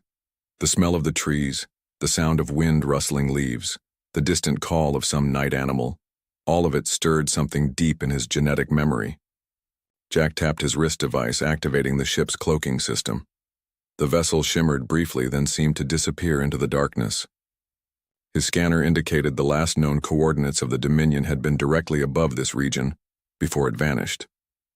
Time to see what humans are really capable of, he muttered to himself as he pulled out a small device that would help him blend in. The molecular restructurer hummed softly as it scanned his features, then projected a field around him that would make his slightly alien appearance. The 2 large eyes, the faintly blue-tinted skin, looked perfectly human to anyone he encountered. Jack hiked through the woods until he reached a road. His plan was simple. Head into town, gather information, and try to determine if the locals knew anything about the missing ship. The Dominion was massive. If it had crashed or been destroyed, someone would have noticed something. Dawn was breaking when Jack reached Pine Ridge. It was smaller than he expected, just a few streets lined with simple buildings. Humans moved, about starting their day without any apparent concern for galactic matters. A sign advertising Mike's Auto Shop caught his attention. According to his research, vehicles were still a primary mode of transportation on Earth, which meant mechanics might be good sources of technical information. The shop was just opening as Jack approached. A man in his 40s with grease-stained hands was unlocking the front door. "Morning," the man said with a friendly nod. "Shop's not quite open yet, but if you're in a hurry, I can take a look at whatever's troubling you." Jack smiled, trying to appear casual. "Thanks, but I don't have a vehicle. I'm actually new in town, just passing through. Name's Jack." "Tom Miller," the man said, offering his hand. "What brings you to Pine Ridge? We don't get many tourists." Jack shook Tom's hand firmly, the way his cultural briefing had instructed. "I'm a researcher. I'm interested in unusual phenomena. There have been reports of strange lights in the sky around here recently." Tom's expression changed almost imperceptibly, a slight tightening around the eyes, a barely noticeable tensing of his shoulders. "Can't say I've noticed anything unusual," he said, his tone still friendly but more careful now. "Though we don't spend much time skywatching in Pine Ridge. Too busy keeping things running." Jack noted the reaction. Tom was hiding something. "Mind if I ask you a few more questions? Maybe over coffee? I've been walking all night and could use the caffeine." Tom hesitated, then nodded. "Sure. Diner across the street makes decent coffee. Let me just tell my assistant he's in charge for a bit." The diner was nearly empty. They sat in a booth by the window, and a tired-looking waitress brought 2 cups of black coffee. "So," Tom said after taking a sip, "what kind of researcher are you exactly?" "I specialize in studying unexplained events," Jack said. "Not technically a lie. Particularly those that might have scientific explanations people don't yet understand." Tom nodded slowly. "Like UFOs?" Jack smiled. "Something like that. 2 nights ago, satellites detected an unusual energy pattern over this area. I'm trying to determine what might have caused it." "Satellites," Tom repeated, a hint of amusement in his voice. "Right." Jack leaned forward. "Mr. Miller, I get the feeling you know something about this." Tom set down his cup. "Look, Jack, if that's really your name, Pine Ridge is a quiet town. We like it that way. Whatever you think happened here, you're mistaken." "I didn't say anything happened," Jack pointed out. "Just that there was an energy pattern." Tom stood up. "I need to get back to the shop. Coffee's on me. Enjoy your stay in Pine Ridge, but I'd suggest not asking too many questions. Some folks around here aren't as friendly as I am." Jack watched him leave, more convinced than ever that Tom Miller knew something about the Dominion's disappearance. He finished his coffee, left a small tip from the Earth currency he'd been provided, and headed out to explore the town further. As he walked the streets, Jack noticed small details that seemed out of place for such a supposedly simple settlement. Satellite dishes that were slightly too advanced, power lines that carried more current than they should need. And occasionally, when he passed certain buildings, his scanner picked up faint traces of technology that shouldn't exist on Earth. By mid-afternoon, Jack had circled back to Mike's auto shop. He stood across the street, watching as Tom worked on an old truck. There was something about the mechanic that didn't add up. The way he handled tools, the precision of his movements. Tom Miller was no ordinary small-town mechanic. Jack's communicator vibrated. He ducked into an alley to answer it. "Reed," Admiral Wilson's voice came through clearly. "Any progress?" "I found something interesting," Jack reported. "This town has technology that doesn't match Earth's official development level. Nothing obvious, but it's there if you know what to look for, and there's a local who's definitely hiding something." "Do you think they're responsible for the Dominion?" "Too early to tell, but I'm going to follow this lead." "Keep me updated," Wilson ordered. "The Council is getting restless, Some members are already calling for military action against Earth. That would be premature, Jack cautioned. I agree. That's why I need you to find answers quickly. After ending the communication, Jack noticed something odd. Tom Miller was no longer working on the truck. Instead, he was looking directly at Jack as if he'd known exactly where he was hiding. Tom gestured for Jack to come over. Jack crossed the street, maintaining an appearance of calm. Need some help with that truck? Drop the act, Tom said, quietly. I know you're not human, at least not entirely. Your communication just set off detectors all over town. Jack tensed, ready to defend himself if necessary. Tom raised his hand slightly. I'm not looking for trouble, but if you want answers about what happened to your missing ship, you're going to need to be honest with me. Jack stared at him. How do you know about the ship? Because I helped make it disappear. Tom's eyes held Jack's steadily. And if your people are smart, they'll take it as a warning, not a declaration of war. Where is the Dominion? Jack demanded. Tom glanced around to make sure no one was within earshot. Not here, not gone either. It's elsewhere. If you want to understand, you'll need to come with me. But leave your communication devices here. Where we're going, you won't want anyone listening in. Jack knew this could be a trap, but his instincts told him Tom was offering real answers. Lead the way. Tom nodded. Meet me at the edge of town at sunset. And Jack, come alone. For both our sakes. As Tom walked back into his shop, Jack was left with the unsettling realization that humans knew far more about the galaxy than the galaxy knew about humans, and that might be the most dangerous imbalance of all. The sun was setting behind the mountains when Jack arrived at the edge of town. Shadows stretched long across the empty road. He had left his communicator hidden in a secure location, as Tom had asked, but he kept his small personal weapon concealed, under his jacket. Trust only went so far. A beat-up truck pulled up beside him. Tom sat in the driver's seat, his face half hidden in shadow. Get in, Tom said, pushing open the passenger door. Jack climbed in, eyes scanning the vehicle's interior. It looked ordinary enough. Worn seats, old controls, a layer of dust on the dashboard. But his trained eye caught small inconsistencies. The engine ran too quietly, and the material of the seats wasn't quite like any fabric he'd seen on Earth. How much do you know about me? Jack asked as Tom drove away from town, heading into the darkening forest. Enough, Tom replied. You're Jack Reed, top investigator for the Galactic Union. Half human ancestry, which is why they sent you. Your job is to find out what happened to the Dominion and whether Earth poses a threat to the galaxy. Jack didn't bother denying it. And does it? Pose a threat? Tom's hands tightened on the steering wheel. Only to those who threaten us first. They drove in silence for nearly an hour, moving deeper into the wilderness. Finally, Tom turned onto a dirt road barely visible among the trees. After another mile, he stopped in front of what appeared to be an abandoned mining entrance. We walk from here, Tom said, grabbing a flashlight from under his seat. The mine entrance led to a short tunnel that ended at a solid rock wall. Tom placed his hand on a specific spot, and a hidden scanner hummed to life, reading his palm print. The rock wall slid silently open, revealing a modern elevator. Welcome to Sanctuary, Tom said as they stepped inside, one of 63 similar facilities around the world. The elevator descended rapidly.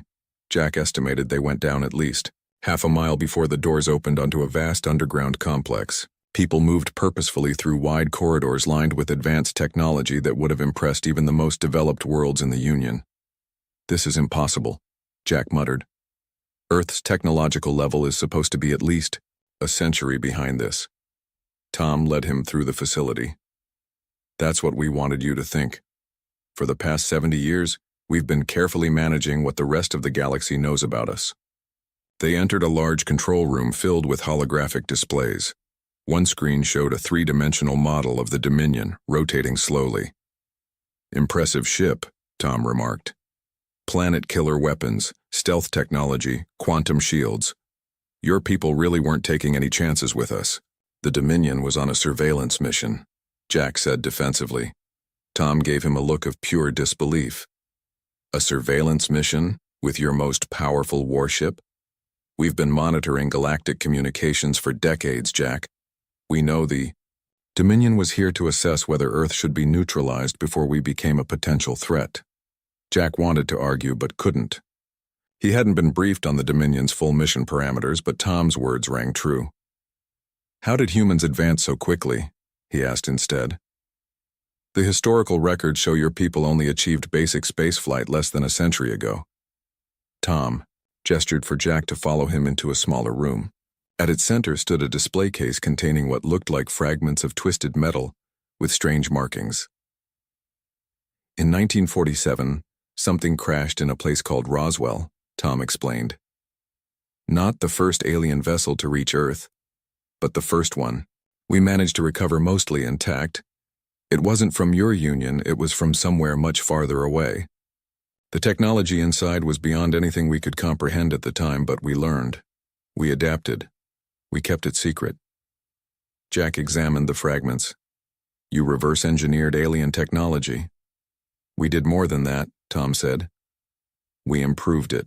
Humans have a unique talent for seeing possibilities others miss. While the galaxy was watching our official space program struggle with simple rockets, we were building this. He swept his arm around, indicating the entire facility. A woman entered the room, carrying a tablet. The displacement field is stable, Tom. The ship remains in the pocket dimension, but we're detecting increased attempts to scan for it. Thanks, Lisa. Tom nodded. Jack, this is Dr. Lisa Bell, our head physicist. She designed the system that removed the Dominion from our reality. Jack stared at Lisa. You created a pocket dimension? That's beyond even the most advanced Union technology. Lisa smiled slightly. Not a true pocket dimension, more like a fold in space-time. The ship exists in a state of quantum uncertainty. Neither fully here nor fully gone. We call it phase shifting. Can you bring it back? Jack asked. Of course, Tom said. That's the point. We didn't destroy your ship because we don't want war. We just wanted to send a message, leave us alone. Jack's mind raced with the implications. Earth wasn't just technologically advanced. It possessed technology the Union had never even theorized. If humans could remove a warship from reality, with the push of a button, what else could they do? There's more you need to see, Tom said, leading Jack from the room. They walked through a massive hangar where workers were constructing sleek vessels unlike any Jack had seen before. Our first fleet of deep space explorers, Tom explained. Powered by drive systems based on principles your scientists haven't discovered yet. Faster than your best ships, with defenses even the Dominion couldn't penetrate. You're preparing for war, Jack said grimly. Tom shook his head. We're preparing to defend ourselves if necessary, but we prefer peace. Earth wants to join the galactic community, but as equals, not as subjects. They reached another control room. A large screen showed the Dominion, suspended in what looked like swirling gray mist. There's your missing ship, Tom said. Crew is fine. They're in a state of temporal suspension. They don't even know anything happened. Why are you showing me all this? Jack asked. You could have just denied everything. Tom leaned against a console. Because I need you to deliver a message to your admiral and the council. Earth is ready to return the Dominion and establish peaceful relations with the Union, but on our terms. We won't be colonized, controlled, or guided by your people. We've seen how the Union treats developing worlds, turning them into resource planets or tourist destinations. That won't happen here. Jack felt a strange mix of emotions. Pride in his human ancestors' ingenuity. Fear of what this meant for the galaxy's future, and somewhere deep inside a sense that Earth deserved the right to determine its own path. What if the Council refuses your terms? He asked. Tom's expression hardened. Then we'll release the Dominion as a gesture of good faith, but we'll also release full details of this technology to every world in the Union. Think about what would happen if every planet could suddenly shield themselves from Union ships. Your carefully managed galactic order would collapse overnight. It wasn't just a threat. It was a promise. Jack realized that Earth might be the most dangerous world in the galaxy, not because it wanted war, but because it had the power to completely change the rules. I'll deliver your message, Jack said finally. But it won't be easy for them to accept. Nothing worth doing ever is, Tom replied. The question is whether the galaxy is ready to accept that humans aren't the primitive species they thought we were. Admiral Wilson's face grew increasingly pale as Jack delivered his report. They sat in the Admiral's private quarters aboard the Union command ship Vigilance, which had moved to the edge of Earth's solar system after Jack's urgent request for a meeting. This can't be possible, Wilson said, rising from his chair to pace the room. You're telling me that humans have technology that surpasses our own? That they can simply remove our most powerful warship from reality? I've seen it with my own eyes, Jack confirmed. They call it phase shifting. The Dominion exists in a fold of space-time, neither fully here nor gone. And that's just one of their advancements. Wilson stopped pacing. Could they be bluffing? Showing you prototypes or theoretical models that don't actually work? The Dominion is proof they're not bluffing, Jack pointed out. And there's more. They've been monitoring our communications for decades. They knew the Dominion wasn't just on a surveillance mission. Wilson's jaw tightened. That was classified at the highest level. Yet they knew, Jack said. They also have ships ready to launch, faster and more advanced than ours according to what they showed me. The Admiral sank back into his chair.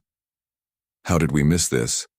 Our intelligence indicated Earth was at least a century away from achieving interstellar travel. That's what they wanted us to think. They've been hiding their true capabilities since they recovered alien technology from a crash in the mid-20th century.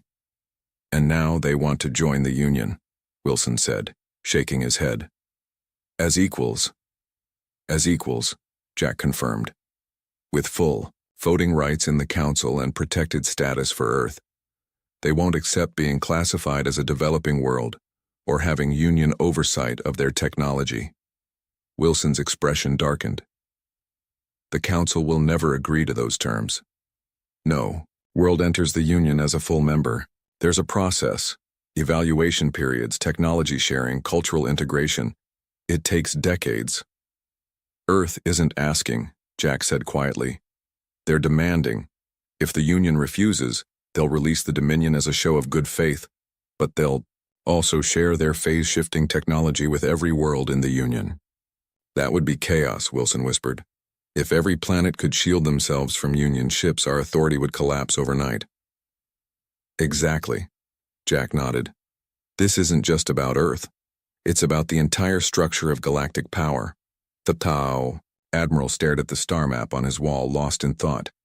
I need to convene an emergency council session. This goes beyond my authority. 3 days later, Jack stood at attention in the great chamber of the Galactic Council. Representatives from all 17 member species were present, their faces showing varying degrees of shock, anger, and fear as Admiral Wilson concluded his briefing. This human ultimatum is unacceptable, declared the Proximan delegate, his translucent skin flushing purple with anger. We cannot allow a single planet to dictate terms to the entire Union. How do we know they're not bluffing? Asked the representative from Sirius. Perhaps they got lucky with the Dominion, but that doesn't mean they have the capability to do more. Our investigator has confirmed their technological level, Wilson replied, and the continued absence of the Dominion supports their claims. The Centaurian delegate leaned forward. Then perhaps we should demonstrate our own power. The Union fleet could surround Earth, demand the return of the Dominion, and threaten consequences. Jack stepped forward. With respect, delegate, such actions would likely trigger exactly what we fear.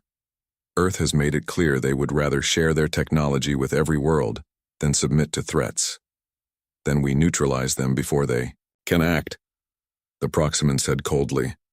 A murmur ran through the chamber. Even in the face of this crisis, the suggestion of destroying an inhabited world was shocking. The eldest member of the council, a Canopian whose species had been spacefaring for 10,000 years, raised his hand for silence.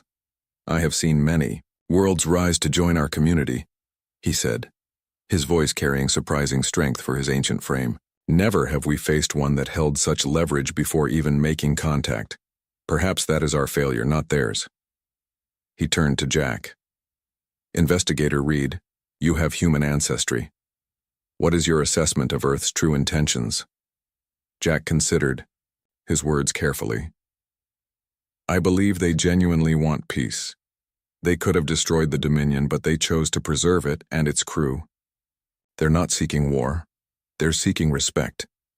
They know the Union's history of guiding developing worlds in directions that benefit the Union more than the worlds themselves. The Canopian nodded slowly. And if we refuse their terms, then we risk not just losing our authority over Earth, Jack said, but our authority throughout the galaxy. The chamber erupted in heated debate. Some delegates insisted on military action, others suggested negotiations to water down Earth's demands, and a few wondered aloud if Earth's technology could benefit the entire Union, if properly shared. After hours of argument, Admiral Wilson called for order. We must respond to Earth's message, and he said, the longer we delay, the more time they have to prepare alternatives. The Council voted to send a delegation to Earth, led by Wilson himself, with Jack as the intermediary. They would offer modified terms. Earth would enter the Union with provisional member status, accelerated to full membership in 10 years instead of the usual 50, with guarantees of non-interference in their internal development. 3 days. Later, Jack sat across from Tom Miller in an elegant conference room in Washington, D.C. Behind Tom sat 5 humans representing Earth's major regions. Behind Jack sat Admiral Wilson and 4 senior council members. Your counteroffer is noted, Tom said after Wilson presented the council's proposal. But it doesn't address our core concern. Provisional membership still places Earth under Union authority, when we've already demonstrated we don't require your guidance. The Union has procedures, Wilson insisted. No world has ever skipped provisional status. No world has ever removed your flagship from reality, one of the Earth representatives responded. We've earned our place at the table. The tension in the room was thick enough to cut with a knife. Jack could see Wilson's frustration mounting. The Admiral was used to dealing from a position of power, not negotiating with equals. Perhaps we should discuss the specifics of what provisional status would entail, Jack suggested, trying to ease the standoff. For the next several hours, the two sides went back and forth, outlining points of contention and possible compromises. The Earth delegation remained firm on their core demands: full membership, no technology oversight, and guaranteed non-interference. As the day wore on, both sides grew increasingly frustrated. Finally, Tom looked directly at Wilson. Let me be clear, Admiral. Earth has lived in the shadow of potential alien conquest for over 70 years. We've prepared accordingly. We don't want war, but we will not accept second-class status in the galaxy, not when we've proven our capabilities. Wilson's expression hardened. And the Union cannot appear to bend its most fundamental rules because of coercion. Then we seem to be at an impasse, Tom said. Jack felt the weight of the moment. The future of Earth-Union relations, perhaps the future of the Union itself, hung in the balance. May I suggest a recess? He said. Perhaps after everyone has had time to consider the implications, we can find a path forward. Both sides agreed, though with visible reluctance. As they filed out of the room, Admiral Wilson pulled Jack aside. This isn't going well, he said quietly. The Council is discussing alternative measures if negotiations fail. Jack felt a chill. Military action would be a grave mistake. I agree, Wilson said, surprising Jack. But I don't control the entire Council. If we don't find a solution soon, those calling for more drastic steps may gain the upper hand.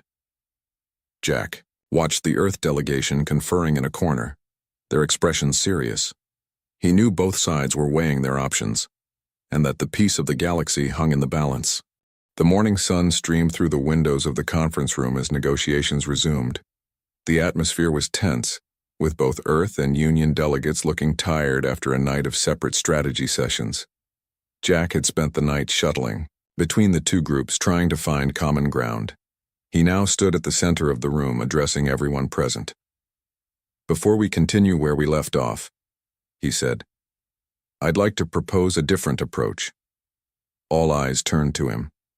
As the only person with ties to both Earth and the Union, Jack had a unique perspective that neither side could claim. The core issue isn't really about membership status or regulations, Jack continued. It's about trust and respect. The Union doesn't trust that Earth will use its advanced technology responsibly without supervision.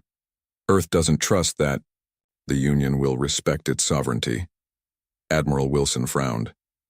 The Union has protocols for a reason. We've seen what happens when worlds with advanced technology act without coordination. And Earth has kept its technology secret for a reason, Tom countered. We've seen how the Union treats worlds it considers less advanced. Jack nodded to both of them. Exactly my point. Neither side trusts the other's intentions. So let's address that directly. He turned to Tom. Earth wants recognition as an equal and protection from interference. What if the Union granted Earth special status, not as a provisional member but as an independent allied world? Full voting rights in the Council, no oversight of internal affairs, but with agreements to collaborate on technology that could affect galactic stability? Tom's expression showed interest.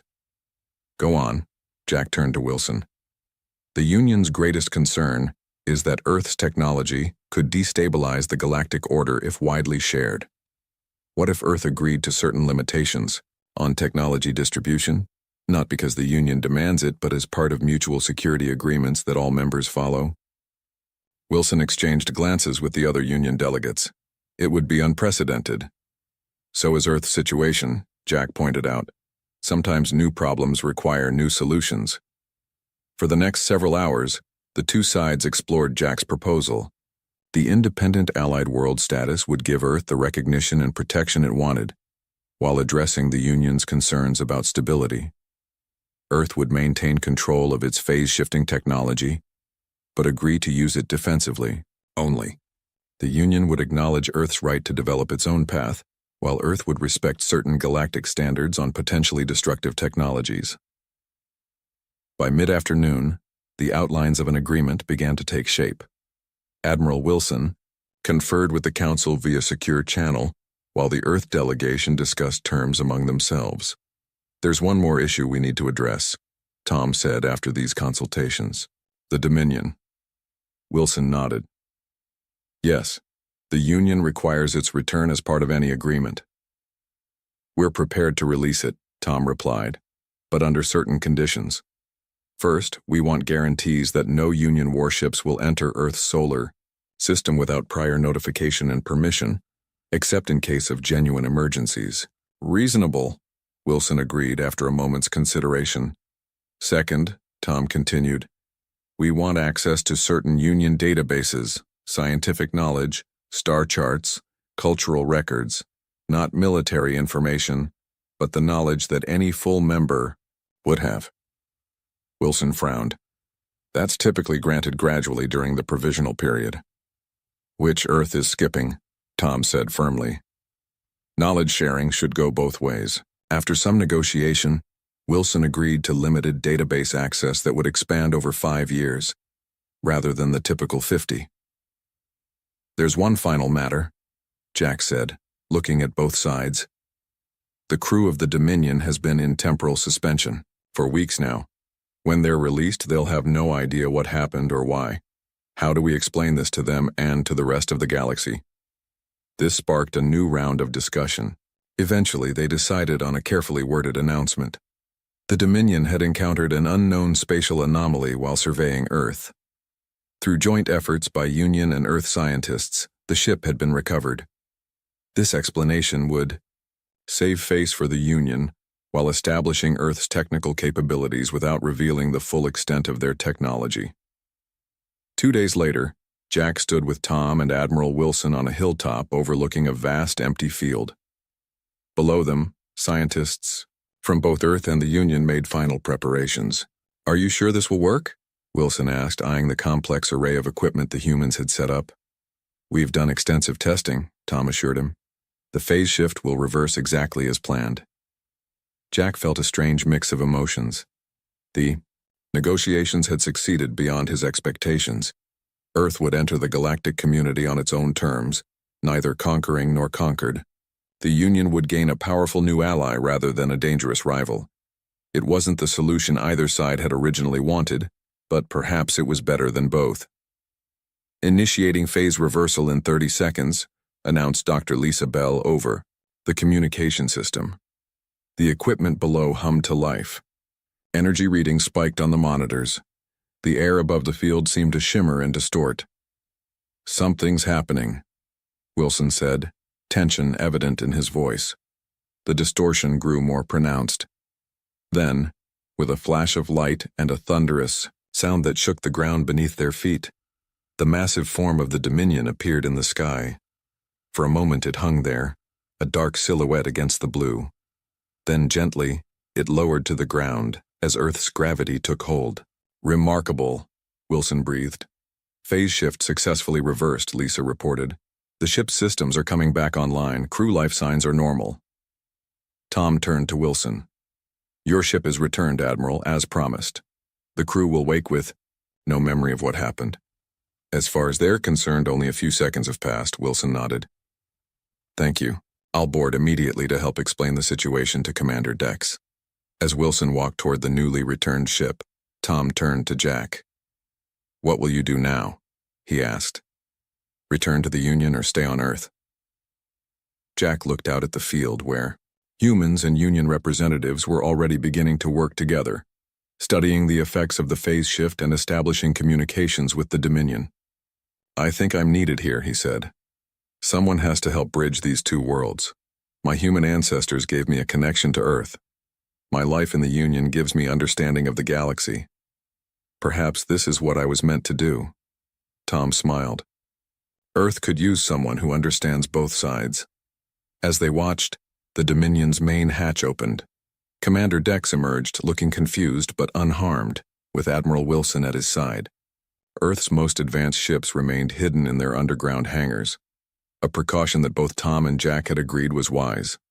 Trust would take time to build. "Do you think it will work?" Jack asked. "This alliance between Earth and the Union? It won't be easy," Tom admitted. "There will be skeptics on both sides. Some humans will worry about alien influence. Some Union species will resist treating humans as equals.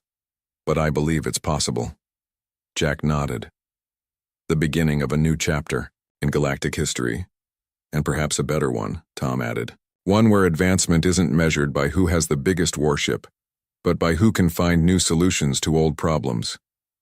As the sun began to set, casting long shadows across the field, Jack felt a sense of hope.